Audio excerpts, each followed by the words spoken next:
Bismillahirrahmanirrahim. Assalamualaikum warahmatullahi wabarakatuh.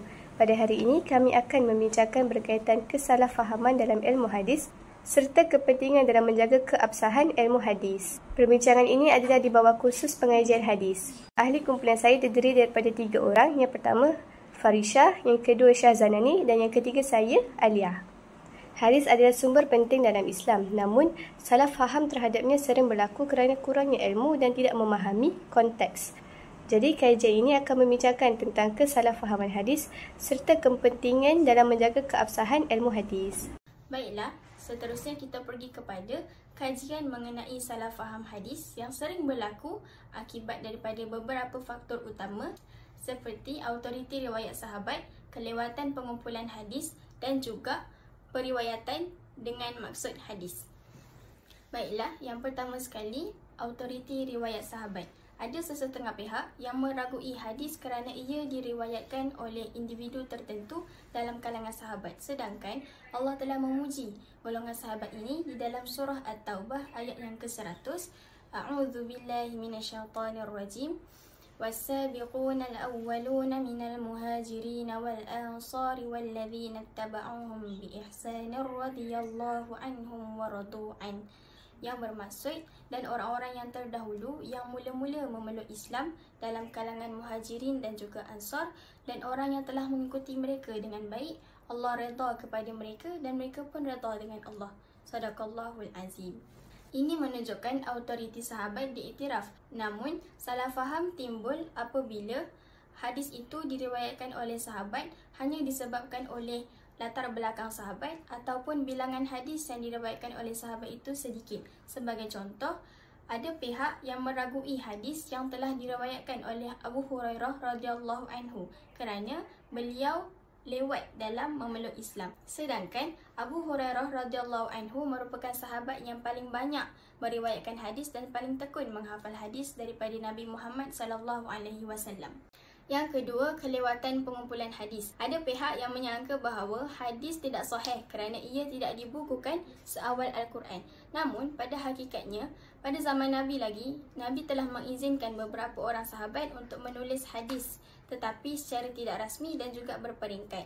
Hal ini kerana Nabi khawatir ketika itu akan bercampur aduk antara hadis dan juga ayat Al-Quran. Antara dalilnya adalah tulislah untuk Abu Syah, riwayat Bukhari dan juga Muslim. Hadis ini menunjukkan bahawa penulisan hadis diiktiraf oleh Nabi Muhammad SAW pada ketika itu. Pengumpulan hadis secara rasmi pula hanya dilakukan selepas daripada zaman Nabi Muhammad SAW yang dibuat oleh Imam Bukhari dan juga Imam Muslim demi menjaga kesahihan riwayat hadis. Kalau kita lihat, Al-Quran juga pada awalnya tidak dibukukan di dalam satu mushaf, melainkan selepas daripada zaman Nabi Muhammad SAW, iaitu pada zaman Khalifah Abu Bakar dan juga Khalifah Uthman bin Affan.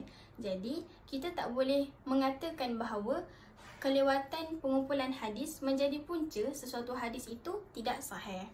Dan faktor yang terakhir adalah periwayatan dengan maksud hadis. Ada sahabat yang telah meriwayatkan maksud hadis tanpa menyebut lafaz secara tepat. Jadi ini telah menimbulkan kekeliruan kerana wujud lafaz yang berbeza-beza dalam beberapa riwayat. Namun, periwayatan secara makna hadis telah diiktiraf oleh para ulama' selagi maksud asal hadis tidak berubah dan perawi tersebut memahami bahasa Arab dengan baik. Sebagai contoh, hadis innamal a'malu binniyat, riwayat Bukhari dan juga Muslim. Hadis ini telah diriwayatkan dalam pelbagai lafaz tetapi maknanya tetap sama. Imam Nawawi dan juga ulama telah menerima perbezaan lafaz ini sebagai variasi yang tidak mengubah maksud asal hadis. Seterusnya kita beralih kepada kepentingan menjaga keabsahan hadis. Yang pertama dari sudut keagamaan dan nilai.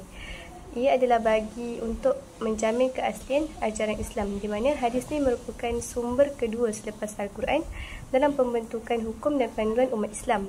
Jadi sekiranya hadis yang digunakan ini tak sahih, maka terdapatlah risiko penyebaran ajaran yang menyimpang daripada Islam yang sebenar. Jadi daripada menjaga keabsahan hadis ni, ia dapat memastikan bahawa ajaran yang diamalkan itu benar-benar bersumberkan wahyu dan sunnah Rasulullah yang asli.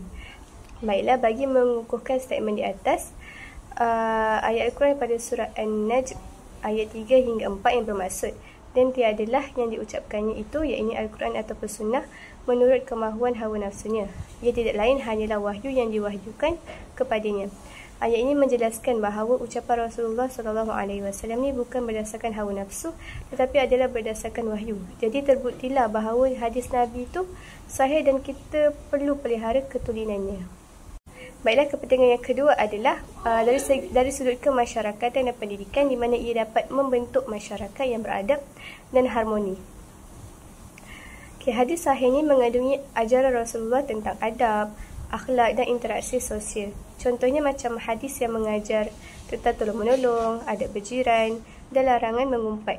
Jika masyarakat ini berpegang pada hadis yang sahih, maka akan terbentuklah masyarakat yang aman, saling menghormati dan juga berkasih sayang. Jadi antara ayat Al-Quran yang dapat menyokong statement di atas daripada surah An-Nahl ayat 90 yang bermaksud, sesungguhnya Allah menyuruh kamu berlaku adil, berbuat kebaikan kepada kaum kerabat dan melarang perbuatan keji, kemungkaran dan kezaliman. Dia mengajar kamu agar kamu mengambil pengajaran. Jadi berdasarkan ayat Al-Quran tadi, ia adalah prinsip asas pembinaan masyarakat harmoni. Adil, berbuat baik, bantu sesama sendiri dan jauhi kemungkaran. Jadi hadis-hadis ni banyak menyokong nilai-nilai ini dalam membentuk praktikal kehidupan dan dapat membentuk masyarakat yang harmoni daripada kita menjaga keabsahan hadis tadi. Seterusnya, mari kita lihat kepada kepentingan menjaga keabsahan hadis dari sudut ekonomi dan politik. Kepentingannya adalah untuk mengelakkan penyalahgunaan ajaran agama untuk kepentingan ekonomi dan politik. Penyalahgunaan hadis sama ada dalam bidang ekonomi maupun politik, kedua-duanya merupakan satu bentuk penyelewengan agama yang amat berbahaya dan bertentangan dengan ajaran Islam. Terdapat pihak yang sanggup menyebarkan hadis palsu. Contohnya, untung yang tinggi adalah tanda keberkatan. Untuk mereka menghalalkan sesuatu yang haram dalam Islam. Contohnya, mereka melakukan ini adalah untuk menghalalkan riba dan mereka untuk melakukan penindasan pengguna. Serta ada pula yang memanipulasi agama bagi meraih sokongan politik dan untuk memburukkan lawan. Firman Allah Subhanahu Wa Taala dalam surah An-Nisa ayat 29, "Wahai orang-orang yang beriman, janganlah kamu memakan harta-harta sesama kamu dengan jalan yang batil." Dan juga daripada surah Al-Baqarah ayat 42, "Dan janganlah kamu mencampur adukkan dengan hak dengan yang batil, dan janganlah kamu sembunyikan yang hak padahal kamu mengetahuinya." Kedua-duanya ini memberi peringatan keras kepada kita agar tidak memperalatkan agama demi kepentingan duniawi. Tindakan ini bukan sahaja boleh menyesatkan masyarakat dan menzalimi pengguna, tetapi boleh juga mencemarkan kemuliaan Islam serta dapat menggugat perpaduan umat. Maka, menjadi kewajipan kita semua memastikan setiap amalan dan dawaan agama adalah bersandarkan kepada hadis yang sahih dan tidak dimanipulasi demi keuntungan atau kuasa. Seterusnya, kita akan melihat kepada peranan masyarakat dalam menjaga keabsahan hadis. Yang pertama ialah menuntut ilmu hadis. Dengan menuntut ilmu hadis, masyarakat dapat memiliki asas pengetahuan mengenai hadis, termasuk perbezaan antara hadis sahih, dhaif dan palsu. Mereka dapat mengetahui ciri-ciri perawi yang boleh dipercayai dan mereka dapat mengetahui kaedah untuk mengesan sanad ataupun matan. Dengan ilmu yang ada ini, masyarakat tidak mudah lagi terpengaruh dengan hadis palsu ataupun hadis yang telah direka. Yang kedua ialah mewujudkan kesedaran tentang bahayanya hadis palsu.